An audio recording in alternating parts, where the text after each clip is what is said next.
Chapitre 1. Des glaciers, des mammouths, des étendues désertiques, des amas de roches sombres qui, la nuit, ressemblent à des maisons. Au milieu des roches, des cavernes.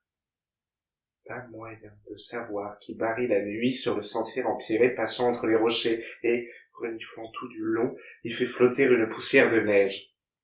Peut-être un mammouth à la trompe grise, peut-être le vent, mais peut-être le vent n'est-il que le barrissement gelé d'un mammouth du genre roi des mammouths. Une seule chose est claire, c'est l'hiver. Et pour éviter de claquer des dents, il faut les serrer fort, aussi fort qu'on peut. Et il faut détacher des copeaux de bois avec une hache de pierre, et toutes les nuits il faut transporter son feu dans une autre caverne, toujours plus profondément. Et il faut s'envelopper de toujours plus de peaux de bêtes velues. Entre les roches, là où fut jadis Pétersbourg, errait la nuit le mammouth à trompe grise. Et, couvert de peaux, de manteaux, de couvertures, de loques, le peuple des cavernes reculait de grotte en grotte. Le jour de l'intercession, Martin Martinovitch et Macha condamnèrent le cabinet de travail. Pour la fête de la Vierge de Kazan, ils déménagèrent, abandonnant la chambre à coucher pour se tapir dans la salle à manger. Il n'y avait pas moyen de reculer davantage. Il fallait à présent soutenir le siège. Chapitre 2. Dans la chambre caverne de Pétersbourg, c'était à présent comme un peu plus tôt dans l'arche de Noé, des créatures propres et d'autres sales dans le désordre du déluge. Le bureau de Martin Martinovitch, des livres, des galettes quasi préhistoriques ressemblant à des poteries, l'opus 74 de Scriabine, un fer à repasser, 5 pommes de terre blanches lavées avec tendresse, une hache, et, au centre de cet univers, Le dieu! Un dieu trapu et courteau d'un roux tirant sur la rouille. Un dieu de caverne avide d'offrandes. un poil de fonte. Le dieu ronflait puissamment. Dans la caverne obscure trônait ce prodige ardent. Les humains, Martin Martinovitch et sa tendre Marie, Macha, tendaient leurs bras vers lui en silence, avec vénération et reconnaissance. Pour une heure alors, c'était le printemps dans la caverne. Pour une heure, on pouvait enlever les peaux de bêtes avec leurs griffes et leurs crocs. Pour une heure, transperçant la couche de glace entourant les cervelles, pointaient de petites tiges vertes, des pensées. En octobre, lorsque les feuilles ont déjà commencé à jaunir, à se faner, à se recourber, surviennent des jours aux yeux bleus. Par une pareille journée, en rejetant la tête en arrière pour ne plus voir la terre, on peut encore y croire. La joie est là, c'est encore l'été.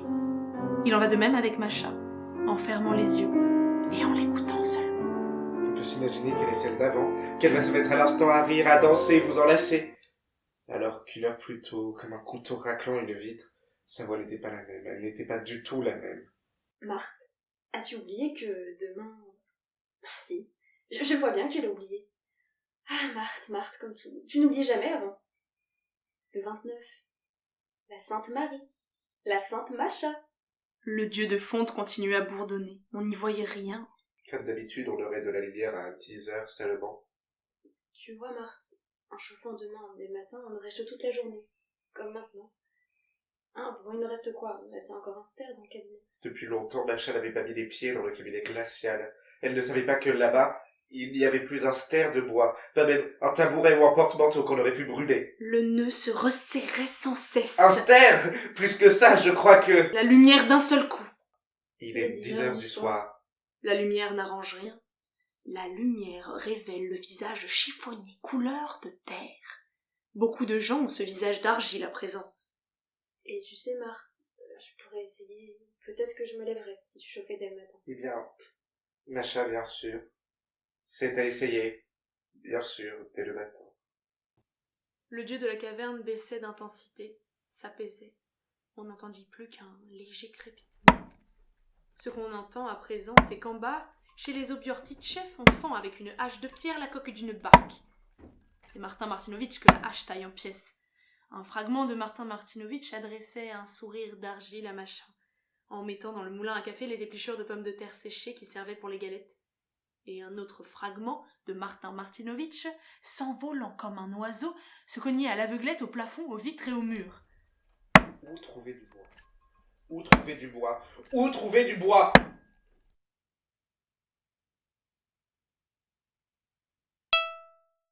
Chapitre 3. Martin Martinovitch mit son manteau, il le ceignit d'une ceinture de cuir. La légende veut, chez les hommes des cavernes, qu'on est plus chaud comme ça. Où vas-tu, Marthe? Je reviens tout de suite, je vais chercher de l'eau en bas. Martin Martinovitch resta un moment à se balancer d'un pied sur l'autre en haut de l'escalier sombre et recouvert d'éclaboussures gelées. Poussa un soupir et, son seau produisant un cliquetis semblable à celui des fers d'un prisonnier, se mit à descendre vers l'appartement des Obiortitchev. Eux ont encore l'eau courante. Le camarade Obiortitchev ne s'était pas rasé depuis un bout de temps, et son visage était une sorte de terrain vague envahi par des mauvaises herbes roussâtres et poussiéreuses. À travers les broussailles, des dents jaunes comme de la pierre, et entre les pierres, frétillement rapide d'une petite queue de lézard, un sourire. Des hommes des cavernes. Alors, camarade Martin Martinovitch, quoi, c'est pour prendre de l'eau? Venez, venez, je vous en prie. Traversée de la salle à manger. Dans celle-ci, la femelle Obiortitchev et 3 petits.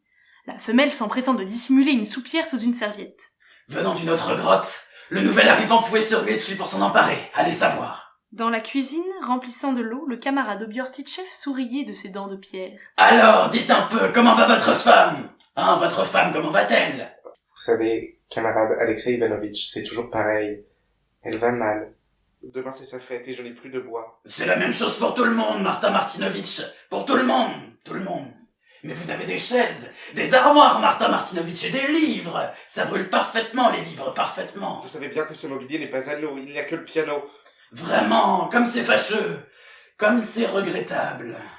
Dans la cuisine, on entend l'oiseau prendre son envol. Ses ailes bruissent, il part sur la droite, sur la gauche, et soudain, désespéré, il heurte le mur de sa poitrine. Camarade Alexei Ivanovitch, je voulais... Alexei Ivanovitch, il n'y a pas moyen, juste 5 ou 6 bûches. Les dents de pierre réapparurent à travers les broussailles, ses dents toutes jaunes. À partir des cieux, le camarade Obiortitchev se recouvrait de dents, des dents toujours plus longues. Allons, allons, Martin Martinovitch, allons, voyons. Nous-mêmes n'avons... Vous savez bien comment c'est à présent, vous le savez bien, camarade. Vous le savez bien. Allez, portez-vous bien. N'oubliez pas de claquer les 2 portes, Martin Martinovitch, surtout. Les 2 portes, camarade, les 2. Les 2, autrement pas moyen de garder la chaleur. Et ça protège les bûches des voleurs. Chapitre 4. Dans le noir, Martin Martinovitch posa le seau sur le palier couvert de glace et se retourna pour claquer la première porte. Il prêta l'oreille. Il n'entendit que le frissonnement sec de ses os à l'intérieur de son corps et sa respiration tremblante, faisant comme des pointillés. Tendant la main, il explora le petit espace entre les 2 portes. Sa main rencontra une bûche, une autre, encore une. Non! Il se poussa lui-même en vitesse au dehors et referma à demi la porte. Il restait juste à la claquer pour faire jouer la serrure. Mais voilà, il n'en avait pas la force. Il ne pouvait pas refermer cette porte sur les espoirs de Macha. Et sur la ligne en pointillé, marquée par le souffle à peine perceptible de sa respiration, s'affrontèrent dans une lutte à mort 2 Martin Martinovitch. L'ancien, l'amateur de Scriabine qui le savait, il ne devait pas. Et le nouveau, l'homme des cavernes, qui ne savait qu'une seule chose, il en avait besoin. Grinçant des dents, l'homme de la caverne écrasa l'autre de son poids, et Martin Martinovitch, se cassant les ongles, fourra sa main dans le tas de bois. Une bûche, une 4e, une 5e, sous le manteau, à la ceinture, dans le seau. Et hop! Il claqua la porte et un tour en haut. Au milieu de l'escalier, sur une marche gelée, il se figea soudain, se serra contre le mur. Il avait de nouveau entendu la porte grincer en bas. Puis, ce fut la voix empoussiérée d'Obiortitchev. Qui est là? Qui est là? Qui est là? C'est moi, Alexei Ivanovitch, j'avais oublié la porte, je suis revenu la fermer. Ah, c'est vous, camarade? Comment avez-vous pu? Il faut faire plus attention, plus attention. Vous savez bien qu'on vole tout de nos jours, vous le savez bien. Comment avez-vous pu? Comment avez-vous pu? Chapitre 5. Le 29. Dès le matin, un ciel bas, cotonneux et troué, un souffle glacé passant par les trous. Mais le dieu de la caverne, s'étant rempli le ventre dès l'aube, s'était mis à ronfler avec bienveillance. Et tant pis pour les trous. Et Oburtitchev, tout couvert de dents, pouvait bien recompter ses bûches. Peu importait. Seul comptait aujourd'hui. Demain ne signifiait rien dans la caverne. Il faudrait des siècles pour que demain et après-demain reprennent un sens. Macha se coiffe comme autrefois, en se recouvrant les oreilles avec une raie au milieu. Et c'est comme la dernière feuille fanée voltigeant sur un arbre dénudé. Du tiroir du milieu de son bureau, Martin Martinovitch sortit des papiers, des lettres, un thermomètre, une espèce de petite fiole bleue, qu'il se hâta de remettre dans le tiroir avant que Macha ne l'aperçoive, et enfin, cachée dans un coin, une petite boîte recouverte de laque noire. Dans le fond de la boîte, il y avait encore du vrai thé. C'est du vrai thé. Tu te souviens, Marthe? Ma chambre bleue avec le piano et sa housse, et le petit cheval de bois, un cendrier sur le piano, et je jouais, et tu étais venu derrière moi. Oui, ce soir-là avait été celui de la création de l'univers, avec la lune montrant sa face d'une admirable sagesse, et le carillon de la sonnerie dans le couloir, comme un tri de rossignol. Et tu te rappelles, Marthe? La fenêtre ouverte, le ciel vert, et en bas, créature d'un autre monde, le joueur d'orgue de barbarie. Où es-tu, merveilleux joueur d'orgue de barbarie? Et sur la berge, tu te rappelles? Les branches encore dénudées, l'eau vermeille, et le dernier bloc de glace bleutée, flottant comme un cercueil, et ce cercueil nous paraissait seulement comique. Parce que nous étions immortels. Tu te rappelles? En bas, on se mit à fendre du bois à la hache de pierre. Le bruit cessa. Il eut comme une course, un cri. Ah! Martin Martinovitch se scinda en deux. L'une des deux moitiés voyait l'immortel joueur d'orgue de barbarie, l'immortel petit cheval de bois, l'immortel bloc de glace, tandis que l'autre moitié, respirant en pointillé, recomptait les bûches avec Oburtitchev. Attends, Macha, je crois qu'on l'a frappé.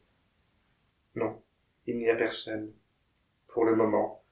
On peut encore respirer, on peut encore rejeter la tête en arrière et écouter la voix, si semblable à celle d'avant. Chapitre 6. C'est le crépuscule. Le 29 octobre est déjà vieux. Des yeux de vieillard fixes, troubles. Sous ce regard fixe, tout se contracte, se recourbe, se recroqueville.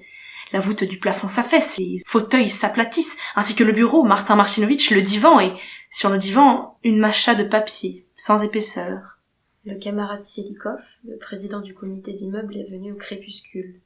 Il pesait 100 kilos autrefois, il a fondu de la moitié, il flotte dans son veston comme une noix dans un grelot. Mais il a gardé son rire, son gros rire rocailleux. Eh bien, Martin Martinovitch, primo et secondo, félicitations pour la grande fête de votre épouse, hein. Bien sûr, hein, le camarade Oburtitchev m'a dit. Du thé, je vais tout de suite. À l'instant, aujourd'hui, nous avons du vrai thé, je Du viens de... thé? Bah, c'est que je préférais du champagne, vous n'en avez pas? Sans blague. Vous savez, avec un ami, ça fait 2 jours qu'on distille de l'alcool à partir de gouttes de Hoffman. Qu'est-ce que c'est marrant. Il était complètement ivre. Et je suis inopie. Un genou qui me fait. C'était marrant. Après, je rentrais chez moi. Sur le champ de Mars, un type en manche de chemise vient à ma rencontre, ma parole. Qu'avez-vous, je lui demande. Oh, rien, on vient de me déshabiller, je fonce chez moi, Vasilievski. C'était marrant.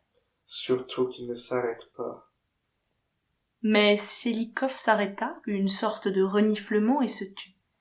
Il ballotta à droite et à gauche dans son veston coquille et se leva. Eh bien, madame, votre main. Yebielo. Comment vous connaissez pas? Dans leur jargon, j'ai bien l'honneur de vous saluer. Yebielo. C'est marrant. La dernière seconde, il s'en va ou alors? Le sol vacilla un peu, sembla tournoyer sous les pieds de Martin Martinovitch. Sielikov, haletant, enfonçait ses jambes dans d'énormes bottes. Un mammouth. Primo et secondo, cher monsieur, je dois vous dire, ce fumier d'Oburtitchev, je l'écraserai, mais comme un pou, ma parole. Mais vous comprenez bien, hein, du moment qu'il porte plainte officiellement, du moment qu'il dit « J'irai demain à la police », ah, mais quelle vermine! Ah, je peux vous donner qu'un conseil, hein. Allez le voir aujourd'hui tout de suite et enfoncez-lui ses bûches dans la gorge! Très bien, aujourd'hui même, tout de suite. Eh ben voilà qui est parfait! Voilà qui est parfait! C'est vraiment un pou, un sale chien de capitaliste, je vous dirais même. Chapitre 7. Il fait encore sombre dans la caverne. Tel un bloc d'argile froide et aveugle, Martin Martinovitch se cognait stupidement contre les objets que le déluge avait entassés dans la grotte. Il eut un frisson. Une voix, semblable à l'ancienne voix de Masha, parlait. « De quoi discutais-tu là-bas, Vexillikov ? Carte de ravitaillement ? Marthe, j'étais couchée en train de me dire, en rassemblant notre courage, aller quelque part au soleil. » Ah, comme tu es brillant. Tu le fais exprès, on dirait. Tu le sais pourtant, je ne peux pas. Je ne peux pas. Comme un couteau raclant une vitre. D'ailleurs, à présent, ça n'avait plus d'importance. Bras et jambes mécaniques. Pour les lever et les abaisser, il faut des chaînes et un treuil, comme pour la flèche d'un mât sur un navire. Et un homme ne suffit pas pour faire tourner le treuil, il en faut 3. Tendant les chaînes de toutes ses forces, Martin Martinovitch mit à chauffer la bouilloire pour le thé et une petite casserole, et fourra dans le poêle les dernières bûches d'Obiortitchev. Tu entends ce que je te dis ? Pourquoi restes-tu sans rien dire ? Tu m'entends ? Cela bien sûr n'est pas Masha, ce n'est pas sa voix. Martin Martinovitch se déplaçait de plus en plus lentement. Ses jambes s'enlisaient dans des sables mouvants. Faire tourner le treuil devenait de plus en plus dur. Brusquement, la chaîne d'une poulie cassa, la flèche s'écroula, heurtant fâcheusement la bouilloire et la casserole. Un air au sol et le dieu de la caverne avait des sifflements de serpent. Et de la rive lointaine, du lit, la voix étrangère, stridente. Tu le fais exprès. Va-t'en tout de suite. Je ne veux voir personne, je n'ai besoin de rien. De rien, va-t'en. Le 29 octobre mourut. Et moururent l'immortel joueur d'orgue de Barbarie, et les blocs de glace flottant sur l'eau rougie par le crépuscule, et Masha. Il ne doit pas y avoir d'improbable lendemain, pas d'Obiortitchev, ni de Sielikov, pas de Masha, ni de Martin Martinovitch, que tout meure. Le Martin Martinovitch mécanique et lointain s'activait encore. Peut-être rallumait-il le poêle, ramassait-il la casserole et faisait repartir la bouilloire, et peut-être que Masha disait quelque chose. Il ne l'entendait pas. Juste la douleur sourde de l'entaille dans l'argile, causée par certaines paroles, par les angles des chaises du bureau. Martin Martinovitch sortait lentement du bureau des paquets de lettres, le thermomètre, de la cire à cacheter, la petite boîte de thé d'autres lettres, et enfin, du fin fond du tiroir, dans un coin, la petite fiole bleu foncé. Chapitre 8. 10 heures. La lumière était revenue. Une lumière électrique toute nue, âpre, prosaïque et froide. Comme la vie dans la caverne. Et comme la mort. Tout aussi prosaïque, aux côtés du fer à repasser, de l'opus 74 et des galettes, la petite fiole bleue. Le dieu de fonte bourdonna avec bienveillance, en dévorant les lettres au papier blanc, bleu, jauni comme un parchemin. La bouilloire rappela à bas bruit son existence, à coups de son couvert. Le thé est prêt ? Marthe, mon chou, donne-moi. Elle vit. Une seconde que traversa de part en part la forte lumière électrique, la lumière nue et cruelle. Martin Martinovitch blottit devant le poêle, sur les lettres un reflet rougeâtre, la teinte qu'avait eu l'eau au crépuscule, et là-bas... Le petit flacon bleu. Marthe, tu veux déjà... Dévorant paisiblement les mots amers, tendres, blancs, bleus, jaunes, le dieu de fonte ronronnait doucement. Si simplement qu'elle avait demandé du thé. Marthe, mon chou. Marthe, donne-moi. Tu sais bien, Masha, il n'y en a que pour une personne. Marthe, de toute façon, je ne suis déjà plus là. Ce n'est plus moi, c'est tout pareil. Marthe, tu le comprends bien, Marthe. Ah, c'est notre voix, la même voix. Masha, je t'ai menti. Il n'y a plus une seule bûche dans le cabinet. Et je suis allé chez les Obiortitchev, et là, entre les portes, j'ai volé, tu comprends? Et Sielikov m'a dit, je dois tout rapporter. Mais j'ai tout brûlé, tout. Indifférent à tout, le dieu de fonte est en train de s'assoupir. La voûte de la caverne vacille, un peu en s'éteignant, comme les maisons, les amas de roches, les mammouths, Masha. Marthe, si tu m'aimes encore... Allons, Marthe, rappelle-toi. Marthe chérie, l'immortel petit cheval de bois, le joueur d'orgue de Barbarie, le bloc de glace... Et cette voix... Martin Martinovitch se releva lentement. Faisant lentement et péniblement tourner le treuil, il ramassa la fiole bleue sur la table et la tendit à Masha. Rejetant la couverture, elle s'assit sur le lit toute rose, vive, immortelle. Comme alors l'eau au crépuscule, elle s'empara du flacon et se mit à rire. Eh bien, tu vois, ce n'est pas en vain que je suis tant restée couchée à penser à quitter cet endroit. Allume une autre lampe, celle-là sur la table. Voilà. Maintenant, on met encore quelque chose dans le poêle. Maintenant, on va faire un tour. La lune est dans le ciel, je crois. Ma lune, tu te rappelles? N'oublie pas d'emporter la clé, autrement la porte va claquer et tu ne pourras pas... Non, la lune n'était pas visible. D'épais nuages noirs formaient une voûte basse, tout n'est qu'une immense caverne silencieuse. À l'infini, des passages étroits entre les murs, et des amas de roches sombres et couvertes de glace ressemblant à des maisons, et au milieu des rochers, des trous profondément creusés, rougeoyants. Dans ces trous, des humains accroupis près du feu.